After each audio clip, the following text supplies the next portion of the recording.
Hello दोस्तों। तो आज हम जो है कल की पुरानी वीडियो से ही कंटिन्यू करते हैं। तो आपको याद होगा मैंने लास्ट टाइम आपको कुछ सवाल दिए थे कि आप लोग करना। तो मेरे पास उन क्वेश्चनों में कुछ डाउट आए हैं जो मैं उन्हें आज इस वीडियो में कराऊंगा और उसके बाद हम अपना अगला टॉपिक शुरू करेंगे।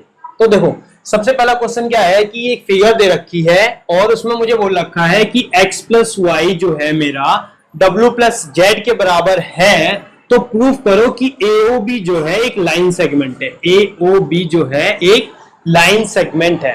तो देखो, इसको हम कैसे करेंगे, मैंने आपको लास्ट वीडियो में बताया था। इसके लिए आपको कुछ नहीं करना। देखो, ये जो मेरा पॉइंट O है, बेसिकली इस पॉइंट से बने सभी एंगलों का सम क्या होगा, 360 होना चाहिए। कंप्लीट एंगल जो स्टेप है वो क्या बताता है कि एक पॉइंट से बने सभी एंगलों का सम, मैं एक लाइन नहीं बोल रहा हूं, एक पॉइंट पे बने सभी एंगलों का सम 360 होता है। और लीनियर पेयर में हमने पढ़ा था कि एक लाइन पर एक पॉइंट से बने, ठीक है, दोनों में अंतर है, सेम मत समझना, ठीक है। चलो, तो देखो हम करने क्या वाले हैं।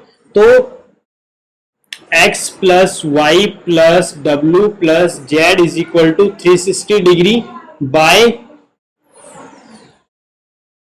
Complete angle at a point, कि एक पॉइंट पर बने सभी एंगलों का सम 360 डिग्री होता है। तो अब यहां देखो, ये मैंने कर दिया, लेकिन मुझे इन्होंने क्या बोल रखा है कि x प्लस वाई जो है वो w प्लस जेड के बराबर है। तो मैं इसको इस फॉर्म में लिख सकता हूं कुछ ऐसे, देखो x plus Y plus W, x plus Y is equal to 360 degree. ऐसा बोला है इन्होंने, x plus Y W plus Z के बराबर है। आप में से बहुत लोगों को लग रहा होगा कि x मेरा y के बराबर हो गया, w मेरा z के बराबर हो गया। तो ऐसा बिल्कुल भी नहीं है, ऐसी स्टेप मत करना। ये बहुत ही कॉमन मिस्टेक है, बच्चे जो गलत समझ बैठते हैं। आपको उसने सम दे रखा है, तो x प्लस वाई आप रीजन दोगे, क्या रीजन दोगे, बिकॉज x प्लस वाई जो है मेरा w प्लस जेड के बराबर है। तो देखो, इसको आप चाहो ऐसे समझ लो या फिर इस स्टेप की नीड नहीं है, लेकिन मैं करके दिखा रहा हूं ताकि जिन बच्चों को कंफ्यूजन हो रही है कैसे हुआ, उन लोगों के लिए आप डायरेक्ट यहां से इस स्टेप पर भी आ सकते हैं। इसे करने के बाद आपका क्या निकल कर आएगा, x प्लस वाई कितना आ गया, 360 अपॉन में 2 यानी कि 180 डिग्री। अच्छा चलो, अब इससे आगे देखो, अभी हमें क्या दे रखा था, x प्लस वाई जो है w प्लस जेड के बराबर है, जो कि कितना हो गया 180 डिग्री। और आपको याद होगा कल की वीडियो में मैंने बताया था कि अगर एक लाइन पर एक पॉइंट से बने सभी एंगलों का सम 180 डिग्री है, तो इसका मतलब क्या है कि ये लीनियर पेयर जो हमने कल पढ़ा था। और अगर 180 बैठ रहा है, जो मैं अभी यूज कर रहा हूं, इसका मतलब क्या है कि जो मेरा बेस है, यानी कि जो भी इस लाइन का नाम होगा, मैंने AOB लिया है, वो एक लाइन सेगमेंट है। तो बस आपको यही स्टेटमेंट लिखनी है, because sum of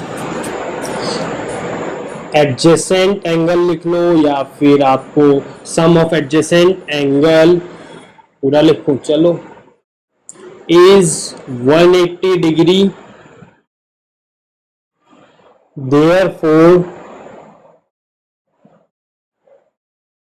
AOB is a line। ठीक है, ये बेसिकली हम इसका उल्टा यूज कर रहे हैं लीनियर पेयर का, रिवर्स लीनियर पेयर कुछ आप कह सकते हो, नाम मत देना, ये ऐसा नाम कोई पॉसिबल नहीं है। ठीक है, हम क्या कर रहे हैं, बेसिकली हम ये दिखा रहे हैं कि एंगल, एडजेसेंट एंगल या एक लाइन से एक पॉइंट पे बने सभी एंगलों का सम 180 है, तो लीनियर पेयर लगता है। हम इसका कुछ उल्टा यूज कर रहे हैं, अगर एक पॉइंट, एक लाइन पर एक पॉइंट से बने सभी एंगलों का सम 180 हो जाता है, इसका मतलब क्या है कि जो हमारा बेस है या फिर जिस पॉइंट से बन रहे हैं वो एंगल, उनका वो क्या है, बेसिकली एक लाइन है। चलो, फिर ये बात थी क्वेश्चन नंबर 5। इसी तरह मेरे पास एक और डाउट आया है, वो है क्वेश्चन नंबर 5 का। वो क्या कह रहा है, क्वेश्चन मैं रीड कर देता हूं और इसका डायग्राम बना के हम देखते हैं कि क्वेश्चन क्या है, क्या रहा है। क्वेश्चन काफी अच्छा है, बिकॉज कई बार 3 नंबर में आ जाता है। ठीक है, तो देखो कैसे करना है इसको। क्वेश्चन सबसे पहले क्या कह रहा है, इन फिगर 6.17, मैं फिगर ड्रॉ कर देता हूं।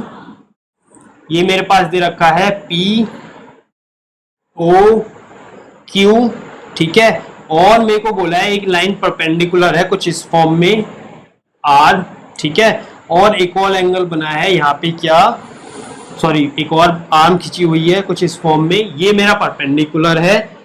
और मुझे क्या दे रखा है, प्रूफ क्या करना है, सीधा प्रूफ पे आते हैं। मुझे प्रूफ क्या करना है कि एंगल आर ओ एस जो है, यानी कि ये वाला एंगल हाफ है किसके, एंगल क्यू ओ एस, यानी कि क्यू ओ एस इस पूरे के minus angle P O S. तो पी ओ एस क्या है, ये वाला एंगल है। चलो फिर देखो हम इसको कैसे प्रूव करेंगे। इसे करने के 2 मेथड हैं, लेकिन मैं आपको सबसे शॉर्टकट मेथड बता रहा हूं ताकि आप लोग ज्यादा परेशान ना हो। तो देखो हमें क्वेश्चन में क्या बोला गया है कि ओ आर जो है वो परपेंडिकुलर है हमारे किसके, पी क्यू के। पूरा नाम देने की जरूरत नहीं है। तो जब परपेंडिकुलर है इसका मतलब क्या हुआ, ये 90 ये भी 90 होगा। तो मैं कुछ ऐसे लिख सकता हूं, angle P O Q is equal to angle R O Q is equal to 90 degree. Because perpendicular है, दोनों के दोनों एंगल 90 डिग्री के और 90 के हैं, तो मतलब दोनों के दोनों मेरे एंगल बराबर होंगे। अच्छा, अब ये कुछ बराबर हो गया, तो मैं क्या करता हूं, P O Q, sorry P O Q नहीं, P O R, sorry P O R और आर ओ क्यू, नाम गलत दे दिया हमने, R O Q, P O R और आर ओ क्यू इन जो है 90 के बराबर है। ठीक है, अब देखो पी ओ आर और आर ओ क्यू मेरे दोनों बराबर ही हैं, बिकॉज ईच 90 डिग्री, हर एक एंगल मेरा 90 डिग्री का है, इसीलिए ये मेरे दोनों एंगल बराबर हैं। अच्छा, अब आपको याद होगा मैंने लास्ट वीडियो में आपसे कहा था कि इंट्रोडक्शन टू इक्विलिब्रियम ज्योमेट्री पढ़ लेना, इसमें जो है पोस्टुलेट्स और एक्सिम्स बहुत ही इंपॉर्टेंट है। तो उसी में से एक एक्सिम्स मैं यहाँ यूज करने वाला हूं, और वो क्या है आपको याद होगा, मैंने शायद उसको लास्ट वीडियो में बताया भी था कि अगर हम इक्वल साइड में कुछ कॉमन पार्ट या कोई एक फिक्स्ड फ्रैक्शन दोनों तरफ ऐड या सब्ट्रैक्ट करें तो कोई ज्यादा चेंज नहीं आएगा, और दोनों के दोनों जो फाइनल रिजल्ट आएगा ऐड या सब्ट्रैक्ट करने के बाद वो भी मेरा इक्वल होगा। तो मैं वही कर रहा हूं। तो देखो क्या है, पी ओ आर और आर ओ क्यू में मैं क्या करता हूं, मैं एक कॉमन पार्ट ऐड कर रहा हूं। तो देखो कॉमन पार्ट ऐड कर रहा हूं, तो क्या कर रहा हूं, adding angle R O S both side of, इसका नाम दे देता है इक्वेशन 1 ऑफ इक्वेशन 1। तो इफेक्ट क्या पड़ेगा इसका, देखो ये तो मेरा बन गया P O R plus angle R O S is equal to angle P O Q plus angle R O S. अब देखो ये मेरा क्या है, सॉरी ये आर ओ क्यू होगा, हो नाम में कैसे मिस्टेक हो रही है आज, आर ओ क्यू। ठीक है, आर ओ क्यू में मैं ऐड कर रहा हूं एंगल आर ओ एस। तो इसका इफेक्ट क्या पड़ेगा, मेरा आर ओ क्यू और इसमें मैं आर ओ एस ऐड कर रहा हूं, तो मेरा जो फाइनल एंगल बने, मैं इसको पूरा दिखा सकता हूं। तो जब मैं इसको पूरा दिखाऊंगा तो क्या बनेगा, एंगल क्यू ओ एस नाम दे दूं, आप चाहे क्यू एस दे दो या फिर आप एस ओ क्यू भी दे सकते हो, लेकिन मेरे को प्रूफ में क्यू ओ एस लिया गया है, तो मैं वही लेके चलता हूं ताकि मुझे बाद में बदलना ना पड़े। ठीक है, लेकिन यहां पे देखो क्या इफेक्ट पड़ा, यहां पर आपका क्या है पी ओ आर। अब अगर आप इसमें ये ऐड कर दोगे तो ये मत बना देना कि एक और नया एंगल बना दो, तो ऐसा पॉसिबल नहीं होगा। तो देखो मैं क्या करता हूं, आप लोग डायग्राम ध्यान से देखो, इस वाले साइड को, यहां पर मेरे 2 एंगल बन रहे हैं। अब अगर मैं इसको ब्रेक करके इन्हीं दोनों एंगलों में लिख दूं, कैसे, देखो P O S plus angle R O S plus angle R O S. ऐसा क्यों हुआ? Because angle P O S, इसको दो हिस्सों में ब्रेक करूंगा तो यही तो बैठेंगे। मैं नंबर नहीं बता रहा हूं, बस मैं एंगल को ब्रेक कर रहा हूं दो उसमें, और ये पी ओ आर है सॉरी। तो ये बनेगा angle P O S plus angle R O S. ठीक है, अब देखो इसके बाद क्या होगा कि आपके पास ये देखो दोनों है आर ओ एस, तो इसको आप लोग ऐड करोगे और ऐड करके आप पावर नहीं चढ़ाओगे, जैसा आप लोग वेरिएबल में बहुत से बच्चे मिस्टेकली कर देते थे। आप लोग जैसे वेरिएबल में ऐड करते थे, इन दोनों को ऐड करके आप क्या कोएफिशिएंट ऐड करते थे और वेरिएबल को एज इट इज रहने देते थे। तो बिल्कुल सेम आप लोग यहां पर करोगे। तो यहां पे क्या हो गया, क्यू ओ एस, और यहां पे हो गया मेरा angle P O S plus में angle sorry twice of angle R O S. अच्छा, अब यहां से कंटिन्यू देखो क्या करने वाला हूं मैं क्या करता हूं, twice of angle R O S को एज इट इज रहने देता हूं और इस वाले पार्ट को इधर माइनस में ले आता हूं। तो इधर जब मैं माइनस में लाऊंगा तो Q O S minus angle P O S, ये मेरा माइनस में आ गया। और अब मैं क्या कर रहा हूं, ये जो मेरा 2 मल्टीप्लाई में है वो इधर जब आएगा तो वो क्या होगा, बेसिकली डिवाइड में होगा, और डिवाइड में ये दोनों के होगा कुछ इस फॉर्म में, angle R O S is equal to angle Q O S minus angle P O S. और आप चाहें तो इसको कुछ इस फॉर्म में भी दिखा सकते हैं, minus angle P O S angle R O S. तो यही तो हमें प्रूफ करना था, हेंस प्रूफ। चलो, ये थे कुछ सवाल जो आपने मतलब इंपॉर्टेंट थे पहले एक्सरसाइज के, और आप इसको मोस्ट इंपॉर्टेंट में रखना, मतलब वीआईपी समझ लो इसको। और एग्जाम्पल नंबर 2 and 3, ठीक है, ये और जो अभी क्वेश्चन मैंने कराया, ये दोनों क्वेश्चन ये सबसे ज्यादा इंपॉर्टेंट है इस पूरी एक्सरसाइज में और इस पूरे चैप्टर में। मैं ये बताता जा रहा हूं बिकॉज जब आप अपना रिवीजन करो तो इन्हीं क्वेश्चन को ज्यादा ध्यान से करो। चलो फिर हम अपना आज का टॉपिक शुरू करते हैं। तो अब हम जो है अपना आज का टॉपिक शुरू करने वाले हैं। तो आपको याद होगा मैंने लास्ट टाइम जो था आपको डिस्कस किया था कि लाइन, जो पेयर ऑफ लाइन है वो किस किस पॉसिबल हो सकता है। सबसे पहले आपको बताया था मैंने इंटरसेक्टिंग लाइन हो सकती है, दूसरा कोइंसिडेंट लाइन हो सकती है, और तीसरा पैरेलल लाइन हो सकती है। तो हमने कुछ इस पे प्रॉपर्टीज पढ़ी थी कि एंगल किस किस हिस्सों में या किस किस पॉसिबिलिटी हो सकती है प्रॉपर्टीज की, लाइक वर्टिकली अपोजिट एंगल, या फिर हमने सबसे इंपॉर्टेंट लीनियर पेयर पढ़ा था। इसी तरह हमारा कोइंसिडेंट पे कोई एंगल बनना ही पॉसिबल नहीं है। क्यों? क्योंकि बिकॉज एक के ऊपर एक लाइन ओवरलैप कर रही है, तो कोइंसिडेंट लाइन पे कोई एंगल की प्रॉपर्टी हो ही नहीं सकती। अच्छा, ठीक है। दूसरा बात हमने क्या है, हमारा अगला टॉपिक है पैरेलल लाइन। ये सबसे इंपॉर्टेंट है।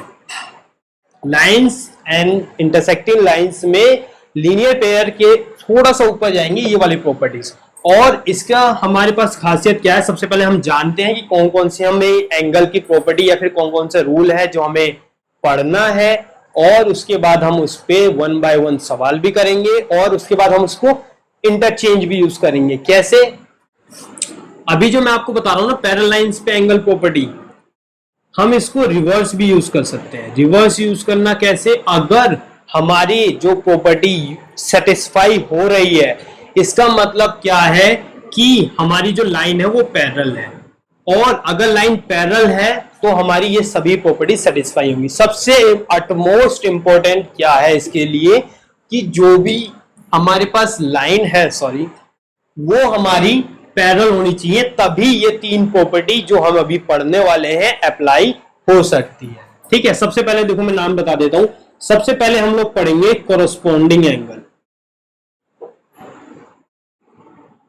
ठीक है, अभी घबराओ मत, अभी मैं सब 1 by 1 क्लियर समझाऊंगा। मैं नाम बता रहा हूं अभी। ठीक है, ये है कोरस्पॉन्डिंग एंगल, और दूसरी हम पढ़ने वाले हैं अल्टरनेटिव एंगल।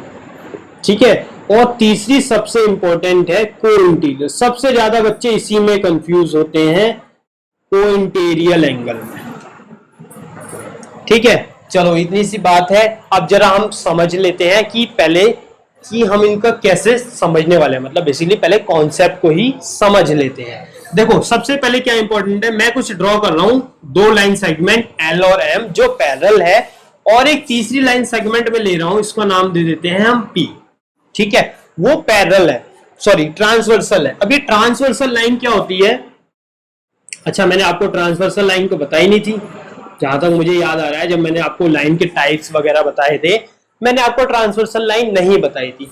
ज्यादा कुछ नहीं होती ये लाइन। क्या होती है कि जब भी हमारे पास दो लाइन पैरेलल दी जाए और तीसरी साइड इन दोनों को काटे, एक को नहीं दोनों को, तब ये मेरी लाइन जो है वो कहलाएगी ट्रांसवर्सल लाइन। तो transversal line is basically a line which cut the parallel lines. ठीक है, चलो इतनी सी बात थी। आगे देखो, अब कुछ ये बना है तो आपको याद होगा, इसमें देखो कितने एंगल बन रहे हैं। सबसे पहला एंगल बन रहा है ये मेरा एंगल 1, एंगल 2। नाम आप किसी भी फॉर्म में दे सकते हो, बस मैं नाम दे रहा हूं ताकि हम जो अभी प्रॉपर्टी पढ़ने वाले हैं या जो हम रूल सीखने वाले हैं उसको हम अप्लाई करना सीख सके। ठीक है, ये देखो 7 और एंगल 8। ठीक है, अब इसमें आपसे बहुत से बच्चे फैमिलियर होंगे, इंटीरियर एंगल और एक्सटीरियर एंगल। तो बेसिकली ये जो दो लाइन के बीच में ये चारों एंगल बन रहे हैं, कौन कौन से? एंगल 4, एंगल 3, एंगल 6, एंगल 5, ये सभी मेरे इंटीरियर एंगल है। ठीक है, और इसी तरह एंगल 1, एंगल 2, एंगल 7, एंगल 8, ये सभी मेरे एक्सटीरियर एंगल है। ठीक है, देखो सबसे पहले मैं बात करने वाला हूं करस्पॉन्डिंग एंगल की। तो ये रूल क्या कहता है,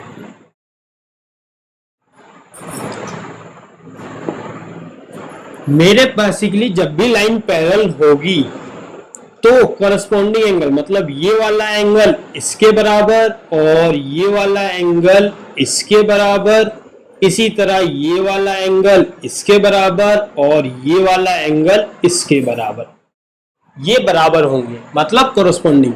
इसका ऊपर, इसका ऊपर, इसका ऊपर, इसका, और सेम साइड में। कभी ऐसे ऐसे कंपेयर मत करना, इसी तरह, मतलब ट्रांसवर्सल लाइन के इधर देख रहे हो तो ये वाला एंगल इसके बराबर और ये वाला एंगल इसके बराबर, इसी तरह ये वाला एंगल इसके बराबर और ये वाला एंगल इसके बराबर। जैसे अभी देखो मेरे पास यहाँ पे, तो मैंने सिर्फ आपको एक डायग्राम में समझाया, जैसे हमारे पास यहाँ पे नाम दे रखे हैं।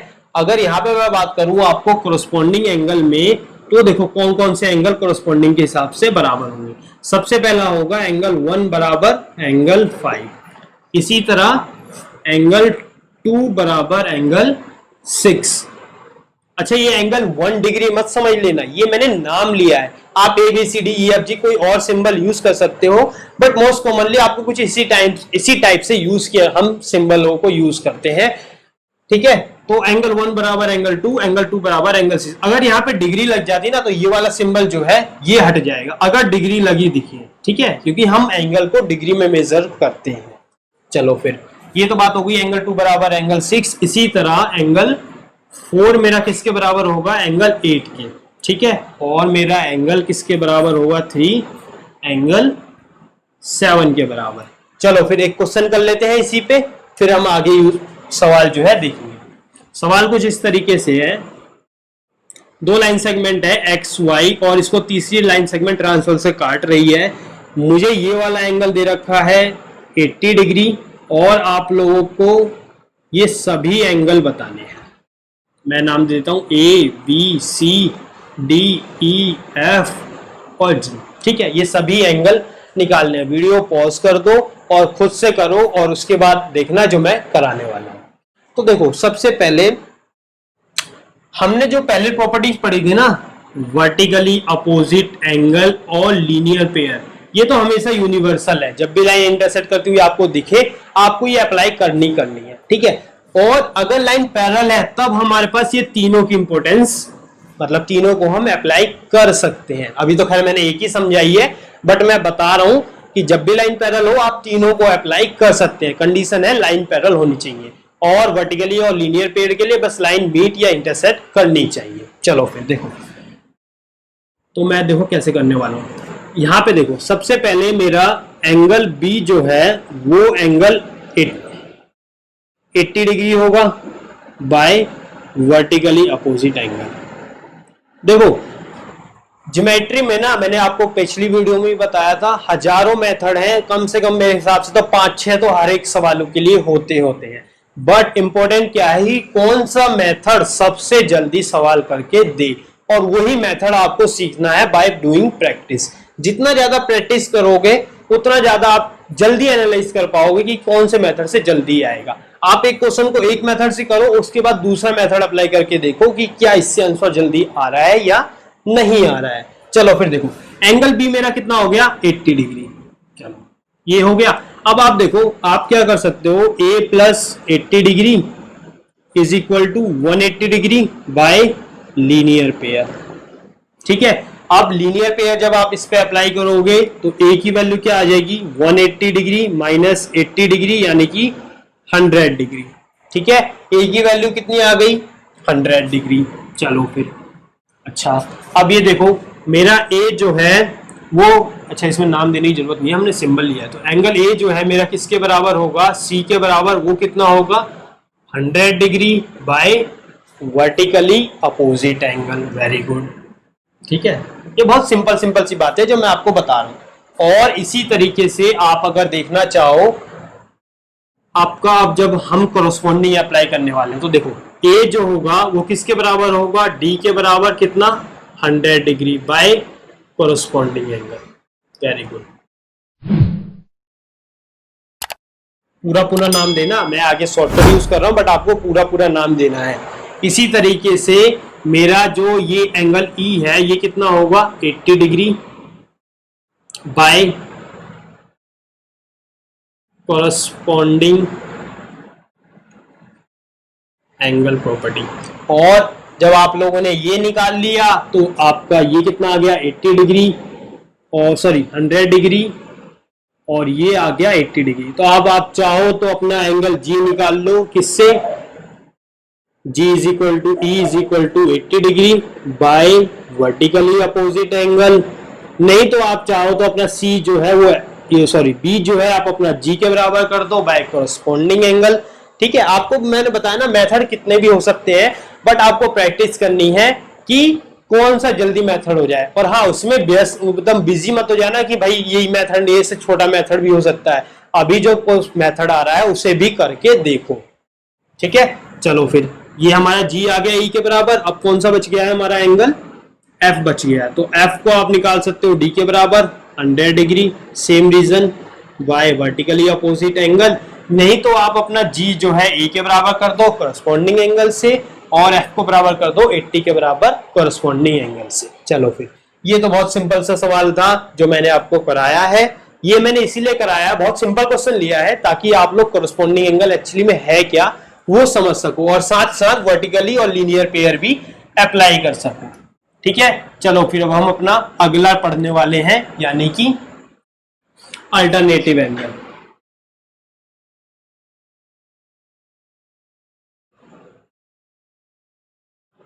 तो ये देखो क्या अल्टरनेटिव एंगल, इसके लिए क्या जरूरी है, फिगर बना लेते हैं हम अपना, और इस बार दूसरा पेन यूज करेंगे ताकि आप लोग ध्यान से समझ सको कि एक्चुअली में हम करने क्या वाले हैं। देखो ये मेरे पास फिगर बना हुआ है, बिल्कुल सेम वही लेते चलते हैं। 1 2 3 4 6 5 7 8। ठीक है, अल्टरनेटिव एंगल प्रॉपर्टी क्या कहती है कि जब लाइन पैरेलल हो और एक ट्रांसवर्सल लाइन उनको काटे तो जो जेड बनेगा, यानी कि देखो ये जेड बन रहा है, तो ये वाला एंगल इसके बराबर होगा, एंगल 4 बराबर एंगल 6, किससे, बाय अल्टरनेटिव एंगल प्रॉपर्टी। ठीक है, और इसी तरह मेरा, अच्छा भैया देखो यहां से भी जेड बन रहा है कुछ इस फॉर्म में, तो ये वाला एंगल इसके बराबर होगा, तो ये हो गया एंगल 3 बराबर angle 5 by vertically opposite angle, sorry alternative angle property. ठीक है, अब ये बात तो हो गई आपकी ये समझाने वाली। अब देखो अल्टरनेटिव एंगल में ना दो टाइप पॉसिबल है। कैसे दो टाइप पॉसिबल है? पहला टाइप पॉसिबल है क्या कि अल्टरनेटिव इंटीरियर एंगल और अल्टरनेटिव एक्सटीरियर एंगल। जो अभी मैंने आपको ये दो पेयर बताए हैं ना, ये बेसिकली अल्टरनेटिव इंटीरियर एंगल के टाइप है। ठीक है, वैसे आप इंटीरियर एक्सटीरियर ना भी दें तब भी चलेगा, बट प्रेफर करना कि आप पूरा पूरा नाम दो। ठीक है, जैसे मैंने आपको लिखा ना अल्टरनेटिव एंगल, आप कोशिश करो पूरा पूरा नाम दो। ठीक है, ये मैं स्टेप बाय स्टेप समझा रहा हूं ताकि आप लोग कंफ्यूज ना हो कि इंटीरियर एक्सटीरियर कहां से आ गया।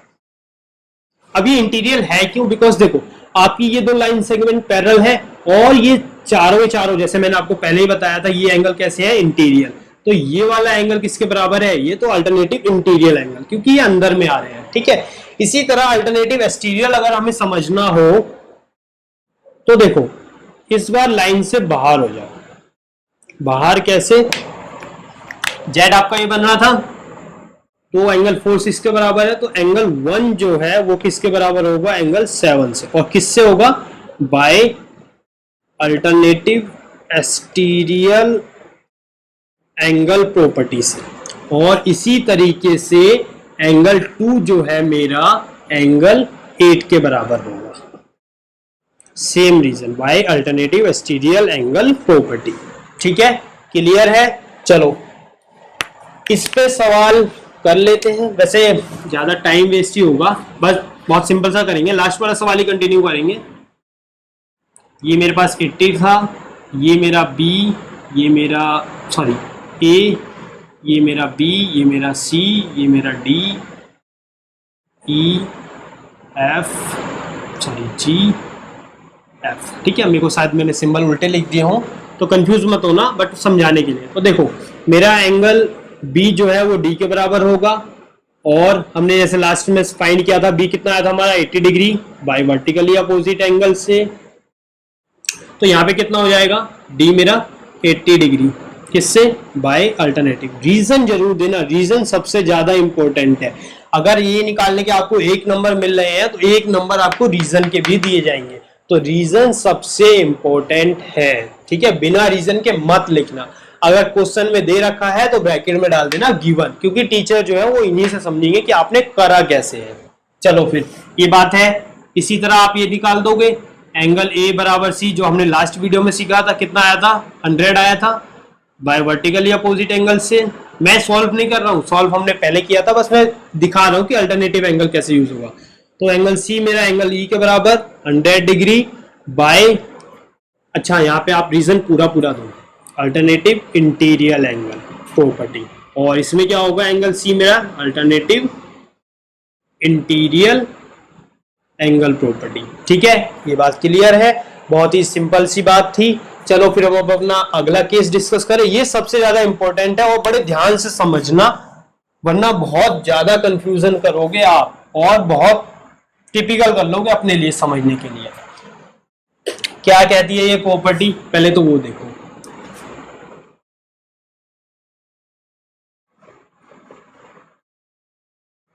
देखो को इंटीरियर एंगल प्रॉपर्टी कहती क्या है? अगेन जैसे लास्ट टू हमने पढ़ा था, लाइन पैरेलल हो और एक ट्रांसवर्सल लाइन हो। अब आगे क्या ट्विस्ट है वो देखो। यहां पर लाइन पैरेलल ट्रांसवर्सल लाइन हो और ट्रांसवर्सल लाइन के सेम साइड मतलब इसके इधर इन दोनों का सम, अगर हम यहाँ पे मान लो ये x ले लें, इसको y ले लें, तो इन दोनों का सम जो है वो 180 डिग्री होगा bye co interior angle properties.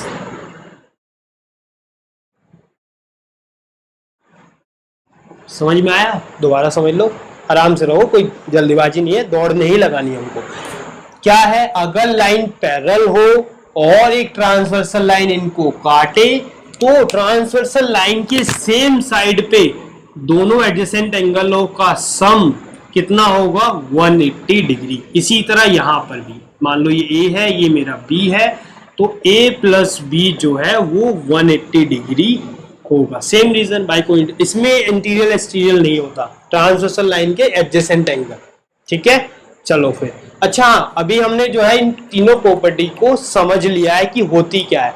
अब अगर आपको ये फिगर दे दिया जाए कुछ इस फॉर्म में और आपसे कह दे कि एंगल 1 मेरा एंगल 5 के बराबर है, या फिर आपको फिगर दे दे और आपको कुछ एंगल दे दे और आपसे पूछ ले कि ये दिखाओ कि L जो है वो पैरेलल है M के, तो इसके लिए आप क्या करोगे, इन तीनों में से कोई भी एक प्रॉपर्टी अगर सेटिस्फाई हो जाती है तो आप लिखोगे, जैसे सपोज करो मेरा एंगल, मान लो एंगल 1 और एंगल 5 बराबर आ गया जब हमने सॉल्व किया, ठीक है, कुछ भी ले लो, मान लो रैंडम ले लेते हैं 60 डिग्री, तो आप इसका रीजन क्या लिखोगे, और हम कौन सी प्रॉपर्टी से कह रहे हैं, by corresponding angle.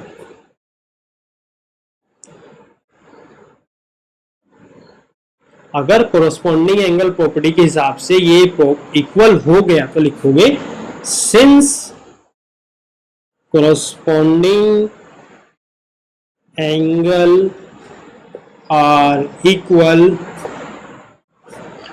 Therefore line L parallel M, या तो आप इसको वर्ड में भी दिखा सकते हो। चलो फिर अब कुछ क्वेश्चन भी देख लेते हैं।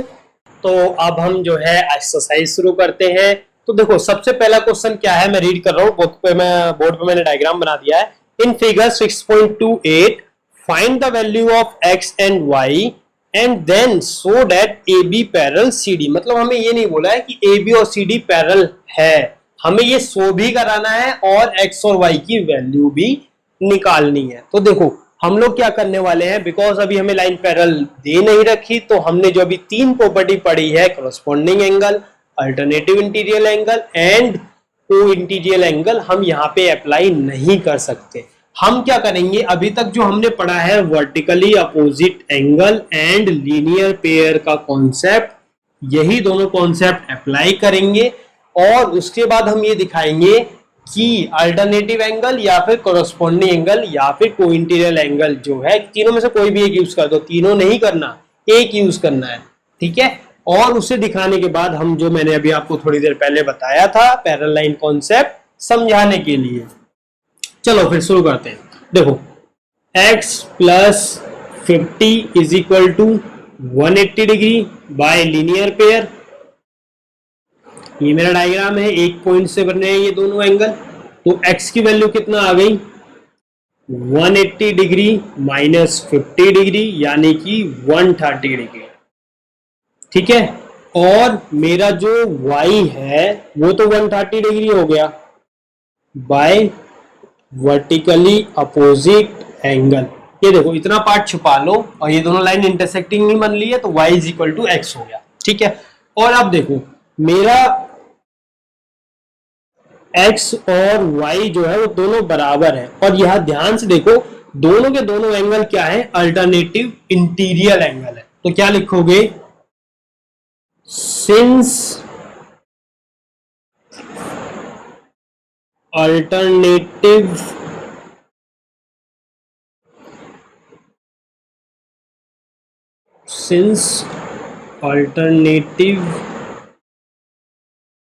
angles are equal,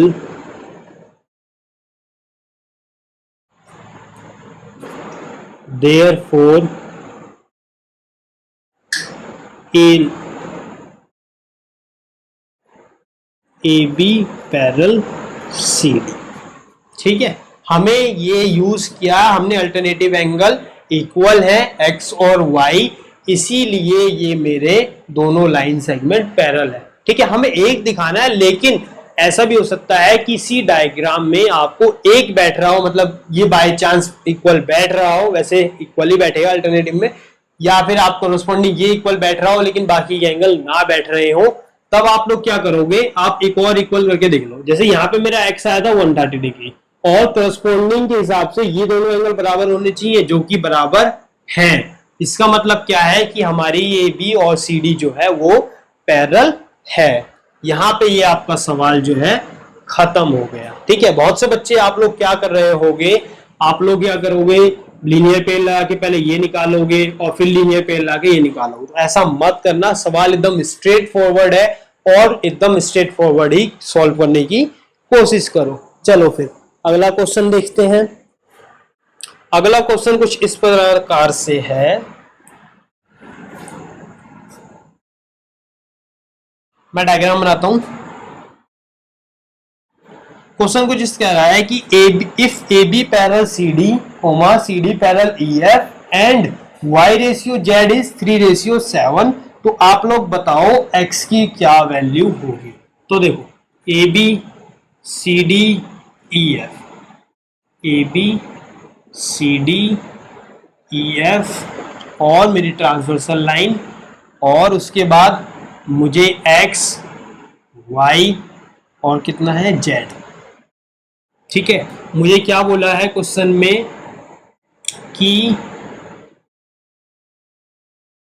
y और z का क्या रेशियो है, 3:7। ठीक है, मतलब मुझे फाइंड x करना है। चलो पहले क्वेश्चन ही लिख लेते हैं फिर समझते हैं। देखो हमें क्या बोला गया है कि जो इन दोनों का रेशियो है वो कितना है, 3:7। तो हम सबसे पहले इन्हीं एंगल को अज्यूम कर लेते हैं। Let angle y and z are 3a and 7। मैं ये a जो है कॉमन पार्ट, क्योंकि हमने रेशियो में पढ़ा है, हम लोग कॉमन पार्ट को हटा के एक सिंपलेस्ट फॉर्म में दिखाते हैं रेशियो को, तो मैंने एक कॉमन पार्ट ऐड कर दिया। x मत लेना, बहुत से बच्चे कर रहे होगे। x क्यों नहीं लोगे, बिकॉज आपको x फाइंड ही करना है, मतलब x वेरिएबल दे रखा है, आपको कोई और वेरिएबल एज्यूम करना पड़ेगा, इसलिए मैं a कर रहा हूं। आप कोई भी x को छोड़ के कोई और वेरिएबल एज्यूम कर सकते हो। देखो अब ये अगर मेरा 7a है और रिस्पेक्टिवली, सॉरी ये जरूर लिखना ताकि लोग y को 3a समझे, z को 7a समझे, और ये क्या होगा मेरा 3 है। देखो हमारी लाइन सेगमेंट पैरेलल है, AB parallel CD, CD parallel EF, तो ये वाला एंगल इसके बराबर हो जाएगा बाय अल्टरनेटिव एंगल। यहाँ पे नाम नहीं दे रखा इसलिए हम इसको डायरेक्ट यहाँ ले आते हैं। ठीक है, तो देखो कैसे आप लोग समझोगे, या फिर आप लोग इसको आप यहाँ दिखा सकते हो, ये 3a जो आपने लिया है, कैसे भी आप कर सकते हो। ठीक है, यहाँ पे मैं क्या करता हूँ, डायग्राम हमने कॉपी में बनाई है, तो हम इसको ना कोई नया वेरिएबल ले लेते हैं, इसको मैं एंगल W कह देता हूँ। तो देखो क्या होगा, W is equal to 7 Z is equal to 7a by alternative interior angle property.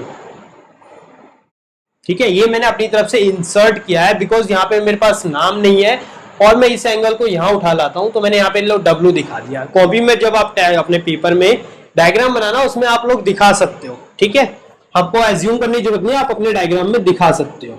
ठीक है, अब देखो क्या इफेक्ट पड़ेगा इसका, y plus Z is equal to 1 W दिखाओ, सॉरी W कितना हो जाएगा 180 डिग्री, किससे, बाय लीनियर पेयर।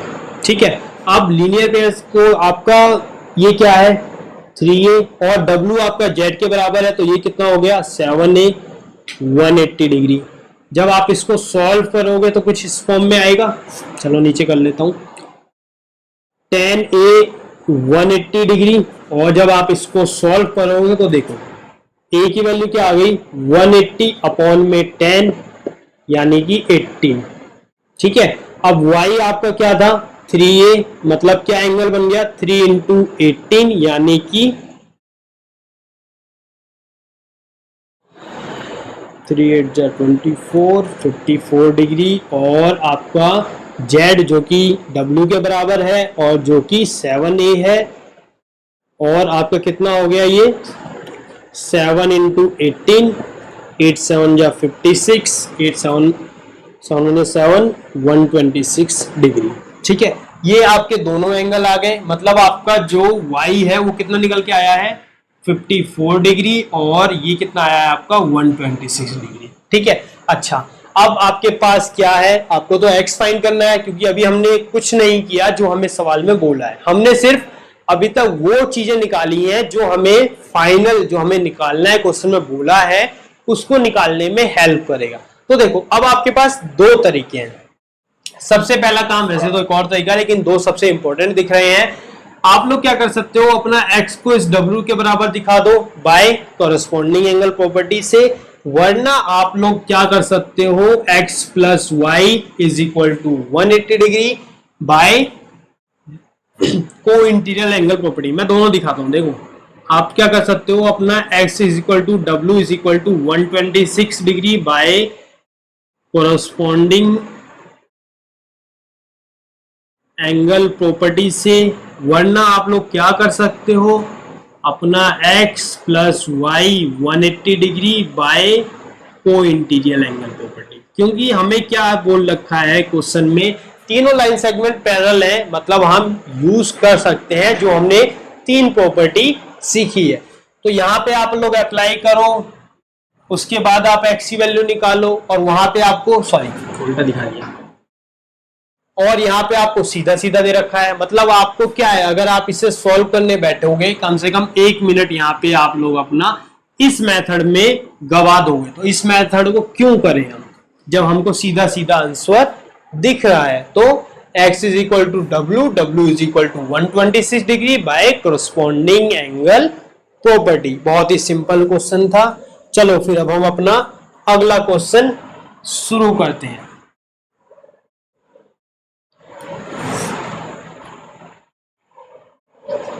अगला क्वेश्चन क्या है, मैं रीड कर रहा हूं।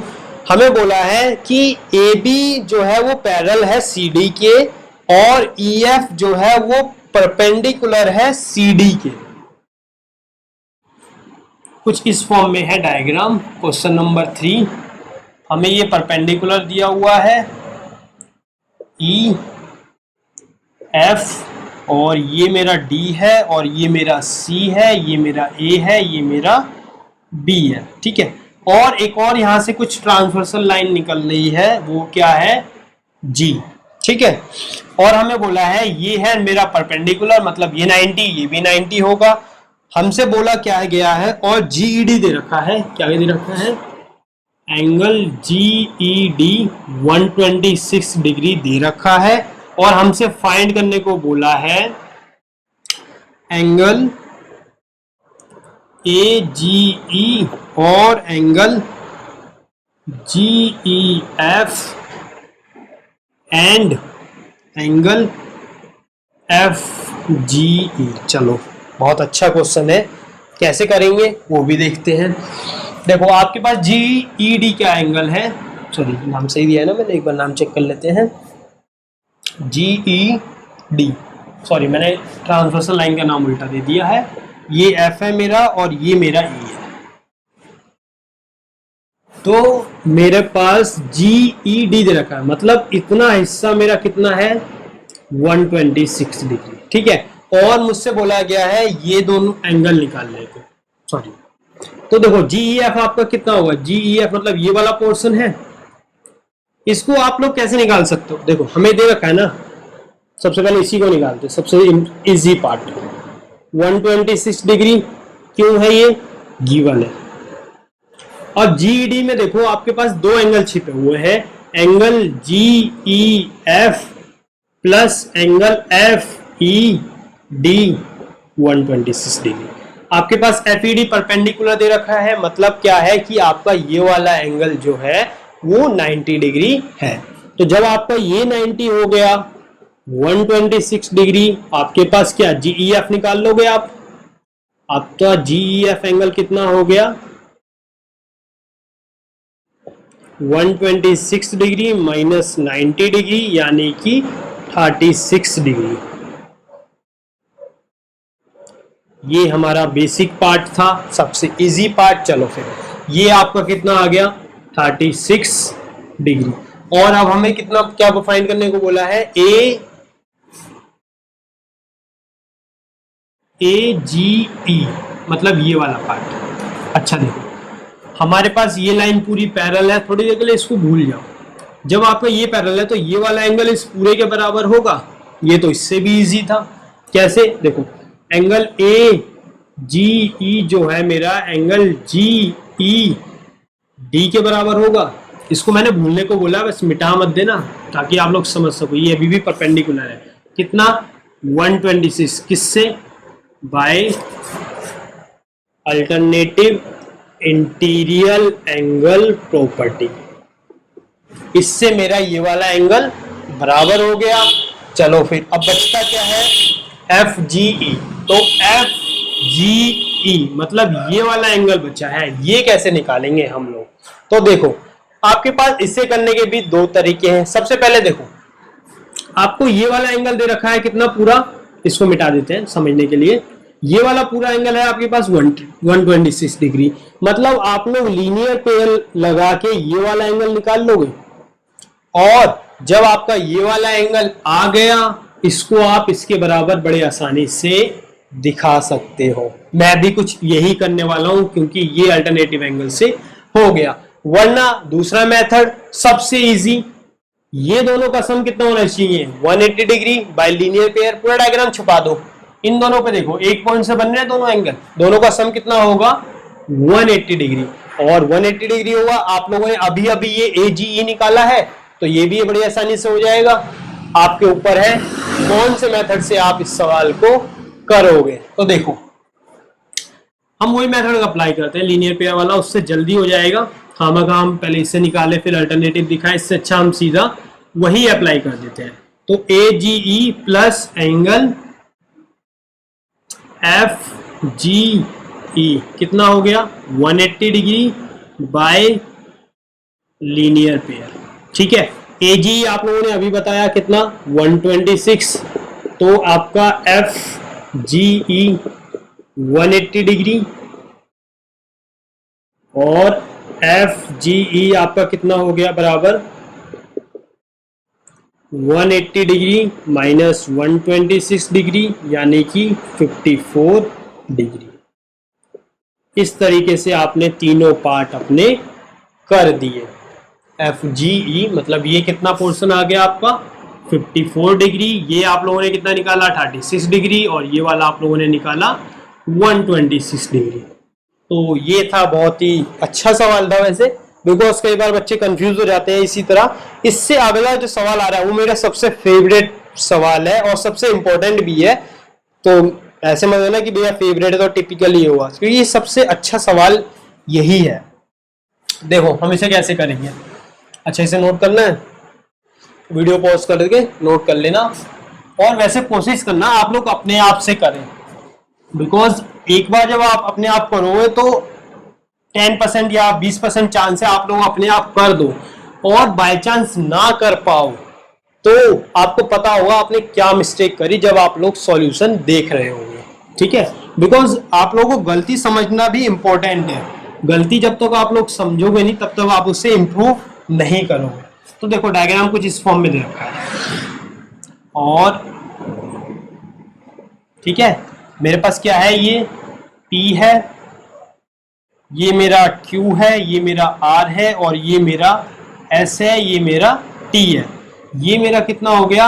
130 डिग्री और ये मेरा हो गया 110 डिग्री। ठीक है, तो हमसे क्या बोला है फाइंड करने को? फाइंड करो एंगल QRS, मतलब ये वाला एंगल हमसे फाइंड करने को बोला गया है। तो देखो कैसे करेंगे हम इस सवाल को। आपको क्या करना पड़ेगा? सबसे पहले आप लोग क्या करो, जो ये PQ है ना, इसको एक्सटेंड कर दो आगे तक। कैसे वो देखो,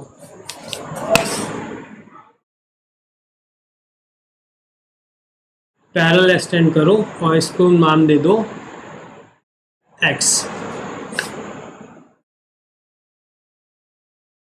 let PQ extend PQ from Q and to X and parallel to, और हमें इसी के पैरेलल करना है, एस टी के पैरेलल में ही हम एक्सटेंड कर रहे हैं। ठीक है, हम क्या कर रहे हैं? Q को Q एंड से पी क्यू को एक्सटेंड कर रहे हैं टू एक्स तक और पैरेलल रख रहे हैं हम इसको, and it is parallel to X T. Question में हमें दे रखा है, लेकिन जो हमने एक्सटेंडेड पार्ट रखा है ना, उसके लिए हम ये कह रहे हैं। तो देखो क्या इफेक्ट पड़ेगा इसका। आप लोगों ने अभी पढ़ा था इन दोनों का सम कितना हुआ, इसको हम ले लेते हैं W। अगेन वही जो हमने समझा है, ये एंगल को ले रहे हैं, इस पॉइंट को नहीं ले रहे, इस पॉइंट का नाम हमें जरूरत नहीं है, इसको हम एंगल क्या कह रहे हैं, W। ठीक है, तो देखो या कोई सिंबल ले लो, आप एंगल 1 ले लो। तो एंगल 1 प्लस इस एंगल का नाम देना है तो आप लोग नाम दे दो, angle RST is equal to 180 degree by co interior angle property. ठीक है, एंगल 1 एज इट इज रहने दो। RST आपको पता है, डायग्राम में दे रखा है, क्वेश्चन में भी मेंशन है, 130 डिग्री 180 डिग्री। एंगल 1 कितना हो गया, 180 डिग्री माइनस 130 डिग्री, तो 50 डिग्री एंगल 1। ठीक है, मतलब ये मेरा कितना आ गया 1, और ये 1 जो है ये इस वाले के बराबर होगा, इसको 2 कह दो। तो इसके कैसे हो गया, एंगल 1 बराबर angle 2 is equal to 50 degree by vertically opposite angle. ठीक है, और अब आप लोग क्या करो, इसी तरीके से आप लोग अपना ये वाला एंगल निकाल लो। इसे कैसे निकालोगे, इसका नाम 3। तो ये कैसे निकलेगा, लीनियर पेयर लगा दो। कैसे, देखो angle 1 plus angle 2, angle 2 plus angle 3 is equal to 180 degree by linear pair. Angle 3 और ये एंगल 2 नहीं है, ये है मेरा एंगल PQR, और एंगल PQR है 110 डिग्री, और इसको एज इट इज रहने दो। जब आप लोग इसको सॉल्व करोगे 180 डिग्री माइनस 110 डिग्री, तो आप लोगों का कितना एंगल आएगा, 70 डिग्री। एंगल 370 आ गया। अब देखो एक बेसिक बात है, आप लोगों ने खैर अगले टॉपिक में हम लोग पढ़ने वाले हैं, लेकिन हम इसी का यहाँ अप्लाई करते हैं।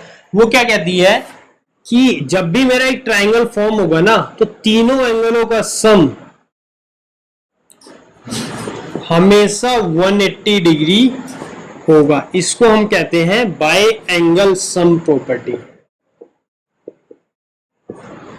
ठीक है, हम इसका इस्तेमाल करके यहां कर सकते हैं। वैसे अगर मान लो आप लोगों को ये प्रॉपर्टी यूज नहीं करनी, तब लोग आप लोग क्या करोगे, इस पॉइंट से एक और पैरेलल लाइन ड्रॉ करोगे, और जो दोनों के पैरेलल हो। ठीक है, अब आप देखो आपका ये वाला एंगल कहाँ जाएगा, यहां पर, ये वाला एंगल यहां पर आ जाएगा, और फिर आप लोग क्या करोगे, लीनियर पेयर लगा के आप अपनी वैल्यू निकालोगे। ये मेथड मत करना, सबसे ज्यादा टाइम कंज्यूम करेगा, इसलिए मैं आपको ये वाला मेथड अभी बता दे रहा हूं।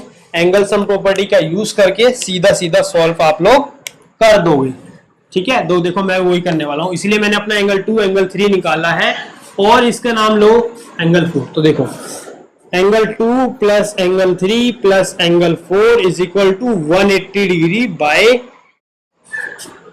Angle sum property. तो इसका इफेक्ट क्या पड़ेगा, एंगल 2 आप लोगों ने निकाल लिया है, कितना है 50 डिग्री, एंगल 3 आप लोगों ने निकाला 70 डिग्री, इसी तरीके से आपका एंगल 4 180 डिग्री आएगा, और एंगल 4 जो है 180 डिग्री माइनस 120 डिग्री यानी कि 60 डिग्री। अच्छा, अब आप लोग ध्यान से देखो, आपका जो एंगल 4 है उसको आपको लेने की जरूरत नहीं थी, लेकिन समझाने के लिए मैंने लिया है। आपका 4 जो है ये क्या है, एंगल QRS। तो ये क्या है आपका एंगल 4 जो है बेसिकली एंगल QRS है, इज इक्वल टू 60 डिग्री। ये डायग्राम आप लोग जरूर बनाना अपनी कॉपी में, जब भी एग्जाम करो डायग्राम सबसे ज्यादा इंपॉर्टेंट है, ताकि आप लोगों को हेल्प हो जाए, कोई नया नाम एज्यूम करने की नीड पड़े तो आप लोग डायग्राम में ही दिखा दो। ठीक है, चलो फिर यहां तक समझ में आ गया। इसी तरीके से ये सवाल जो था हमारा खत्म हो गया। अगला सवाल है, क्या है अगला सवाल, क्वेश्चन नंबर 5 लास्ट क्वेश्चन है। अगला क्वेश्चन जो है क्वेश्चन नंबर 6, ये क्वेश्चन मैं आप लोगों के पास छोड़ता हूं, लेकिन मैं आपको हिंट दूंगा इसके लिए।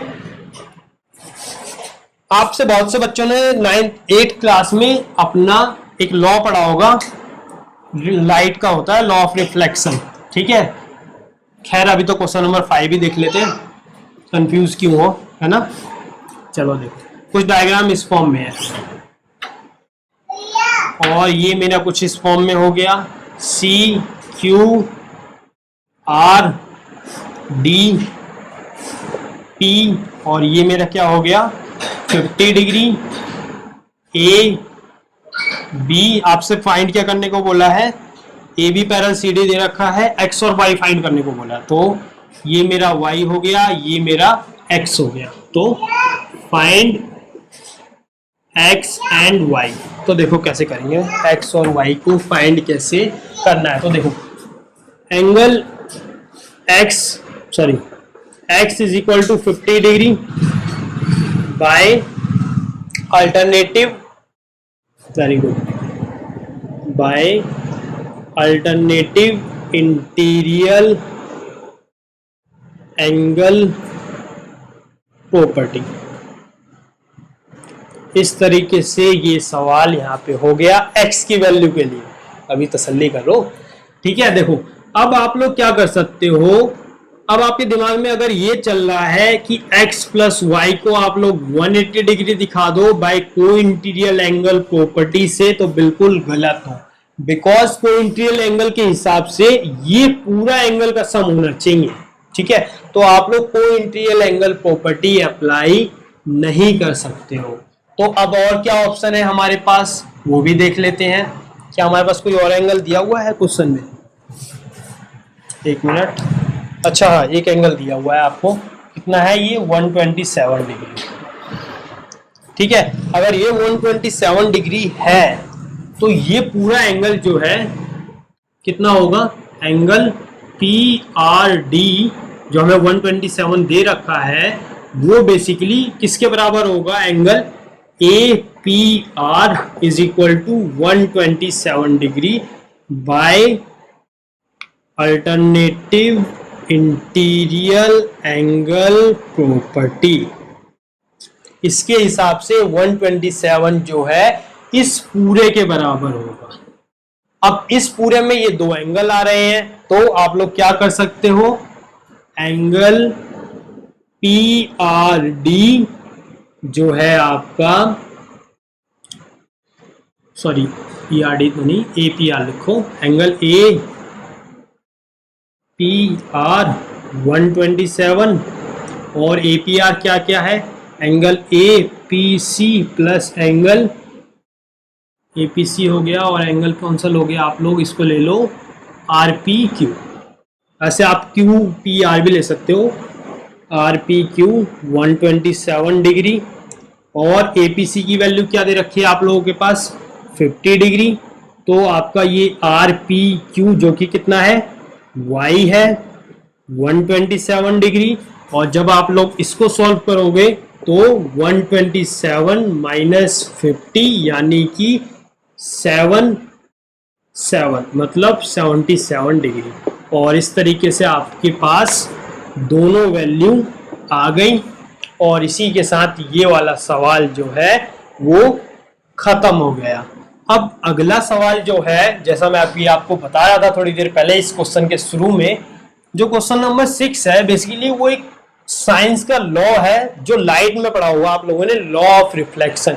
वो क्या कहता है, जब भी एक मिरर लाइट टकरा के निकलती है तो angle of incidence angle of reflection के बराबर होता है। इसी लॉ का इस्तेमाल करके हमारा ये वाला क्वेश्चन होगा।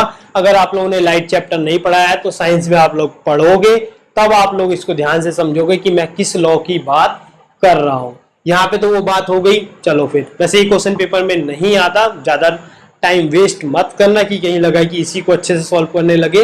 और हाँ, इसके example, I think example number, एक मिनट मैं एग्जाम्पल नंबर बता देता हूँ। क्वेश्चन एग्जाम्पल नंबर 5, 6 ये जरूर करना, ठीक है। ये जो है आपको कई बार पूछ लेता हूं। एग्जाम्पल 4 भी, एग्जाम्पल 4, 5, 6, एग्जाम्पल 4, 5, 6 इनको वीआईपी की कैटेगरी में रखना, क्योंकि ये इसी टाइप का सवाल आपको पेपर में दिख सकता है। चलो फिर आप लोग बोल लो भैया आप लोग हर किसी को बता रहे हो कि पेपर में तो ज्यादा से ज्यादा 2-3 क्वेश्चन ही आते हैं, 2 भी मैक्सिमम होंगे इसमें। मैं इसलिए बता रहा हूँ बिकॉज जो 9th का है ना वो सीबीएसई का जो है बोर्ड की तरफ से नहीं आता, वो अपने स्कूल वाले अपने हिसाब से सेट से डिजाइन करते हैं। और स्कूल में हर कोई अपने हिसाब से वैरायटी रखता है, कोई मॉडरेट, कोई इजी, कोई डिफिकल्ट रखता है। तो हर कोई जरूरी है इनमें से ही कोई मतलब मिलता जुलता सवाल ही उठा दे। तो चलो आप लोग इन सवालों को करना और उसके बाद हम अपनी अगली वीडियो में अगला कॉन्सेप्ट पढ़ेंगे और सवाल करेंगे। Thank you.